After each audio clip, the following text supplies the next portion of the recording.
is there's been some publications talking about the huge number of people crossing our southern border who you could even say making crossing our southern border on false asylum claims.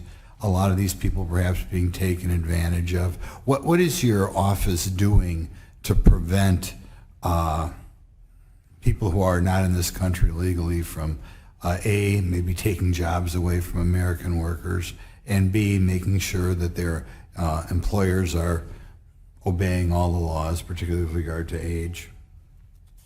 Thank you very much for that question, Congressman. I think one of the things you might be referring to is recently our Wage and Hour Division found a large number of children working in exploitative child labor conditions. This was a company that had hired over 100 children ages 13 to 17 working doing sanitation work, cleaning work in a meat processing facility. Can I give you a follow-up? Of course. Because we only have 5 minutes. How many of these children were living with their parents? Right, I don't have a specific number on that, but many of these children were migrant children, and as a result of Do you look for that? I mean, when you find somebody like that, do you look for the parents? We look for child labor violations in every case that we look at. But if somebody's being taken advantage of, I would assume one of the things you do is you'd call the parents.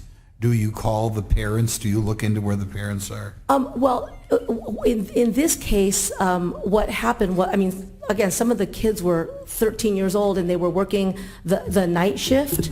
Right. If I found a 13-year-old working the night shift, I'd be wanting to call their parents pretty quickly. Do you look for the parents? Well, what we did here is the White House actually started an interagency task force that the Department of Labor leads that does include some of our sister agencies, right? Some of the questions that you're asking involve... The question is, if you find a 13-year-old working the night shift illegally, the first thing I would do is contact the parents and find out what's going on. There has been some concern in this town about in the last administration, children being separated from their parents, albeit relatively small compared to this sea of people who are apparently working illegally. Do you look for the parents? Do you even check it off or see whether they have parents? Right, that's what I would say. Some of that work involves the work of other agencies in the federal government, but we do work together. This is not an answer of we're not paying attention. The interagency task force does include the Department of Homeland Security. Is anybody checking to see whether the kids are here with their parents or whether they've been sent north by the drug cartels or what's going on? Right, all important and relevant to the issue at hand. For the Department of Labor, our work was to make sure that... we don't really consider that a concern. Okay.